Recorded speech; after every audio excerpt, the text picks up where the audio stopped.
নমস্কার, spice of জয়ের একটা নতুন এপিসোডে আপনাদের সকলকে স্বাগত জানাই। ঈদের কিন্তু আর মাত্র একদিন বাকি, তাই ঈদ স্পেশাল একটা ডেজার্ট তো আপনাদের সাথে শেয়ার করতেই হয়। আজকে তাই নিয়ে চলে এসেছি শাহি টুকরার রেসিপি। তো প্রথমেই শাহি টুকরা বানানোর জন্য আমি এখানে নিয়ে নিয়েছি 7-8 পিস মতো হোয়াইট ব্রেড।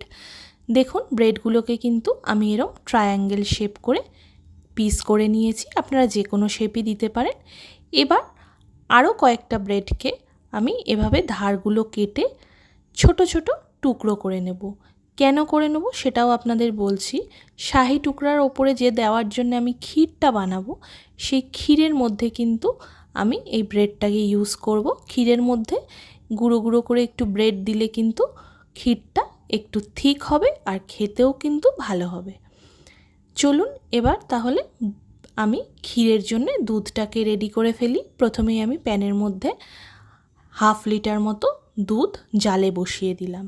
এবার অপর দিকে আরেকটা প্যানের মধ্যে আমি 1/2 সাদা তেল আর 1/2 ঘি দিয়ে ব্রেডগুলোকে কিন্তু ভেজে নেব।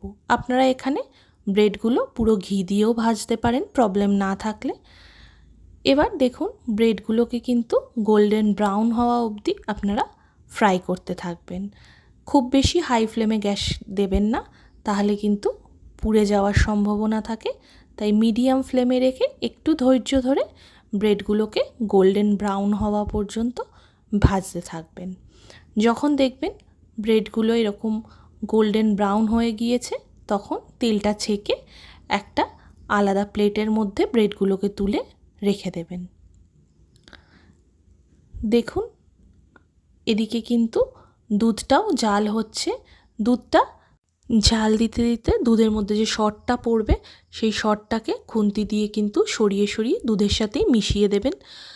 আর দেখুন, ওই দুধের থেকেই কিন্তু আমি একটা ছোট বাটিতে খানিকটা গরম দুধ তুলে তার মধ্যে কেশর দিয়ে ভিজিয়ে রেখে দেবো আধ ঘন্টা মতো। দুধটা জাল দিতে দিতে যখন দেখবেন একটু ঘন হয়ে এসেছে, তখন অ্যাড করে দেবেন 2 টিস্পুন মতো ওই আগে থেকে গুঁড়ো করে রাখা পাউরুটিটা। এতে দুধে একটা খুব সুন্দর টেক্সচার এনে দেয়। এবার অ্যাড করে দিচ্ছি কেশর ভেজানো দুধটা। এতে কিন্তু দুধে একটা খুব সুন্দর কালার এনে দেয়। দেখুন কি সুন্দর একটা ইয়েলোইশ কালার এনে দিয়েছে ক্ষীরটাতে। এরপরে দিয়ে দিলাম 2 টিস্পুন মতো চিনি। এখানে খুব বেশি চিনি আমি ইউজ করিনি, তার কারণ আমি এখানে কিন্তু কনডেন্স মিল্ক ইউজ করব। দিয়ে দিলাম খানিকটা ড্রাই ফ্রুটস, আর এরপরে দিয়ে দেব খানিকটা কনডেন্স মিল্ক। কনডেন্স মিল্কটাও যেহেতু মিষ্টি, তাই জন্য আলাদা করে আমি আর বেশি চিনি এখানে ইউজ করলাম না। দেখুন, সব কিছু দিয়ে আমি ভালো করে এটাকে একবার মিশিয়ে নিয়ে আরও খানিকক্ষণ জাল করে নেব। যখন দেখব একদম ঘন হয়ে এসেছে, তখন এর মধ্যে দিয়ে দিলাম কিছুটা এলাচ গুঁড়ো আর সামান্য একটু গোলাপ জল। এতে কিন্তু একটা শাহি ফ্লেভার এনে দেবে শাহি টুকরাতে। ক্ষীর আমার একদম রেডি। এবার ক্ষীরটা আমি তুলে একটা আলাদা পাত্রে রেখে দেব। এটা কিন্তু আপনারা এমনিও খেতে পারেন, তাতেও কিন্তু দারুণ লাগবে। ক্ষীর বানানো আমাদের হয়ে গিয়েছে। এবার বানিয়ে নেব চিনির শিরাটা, যার মধ্যে আমরা ব্রেডগুলোকে ডিপ করব। এখানে আমি নিয়ে নিয়েছি 1 কাপ জল, তার মধ্যে দিয়ে দিলাম 1 কাপ মতো চিনি। চিনিটা গলে গিয়ে একটু আঠালো ভাব এসে গেলেই কিন্তু বুঝবেন যে শিরা একদম রেডি। এবার কিন্তু এই সুগার সিরাপ বা চিনির শিরার মধ্যে আপনারা ব্রেডগুলোকে জাস্ট 10 থেকে 15 সেকেন্ড মতো এপিটোপিট করে ডিপ করেই তুলে একটা আলাদা পাত্রে রেখে দেবেন। না হলে কিন্তু ব্রেডের ক্রিস্পিনেসটা নষ্ট হয়ে যাবে যদি আপনারা খুব বেশি টাইম ধরে ব্রেডগুলোকে ডিপ করে রাখেন। দেখুন, আমি কিন্তু সব কটা ব্রেডকেই ওরমভাবে ডিপ করে নিয়ে একটা আলাদা পাত্রে তুলে রেখে দিলাম। এবার আমি কিন্তু এটাকে খুব সুন্দর করে গার্নিশ করে নেব। গার্নিশিংয়ের জন্য আমি দিয়ে দিচ্ছি ক্ষীর। ক্ষীরটা আমি এখানে একটু বেশি করে ইউজ করেছি, কারণ শাহি টুকরা তো একটা শাহি ডিশ।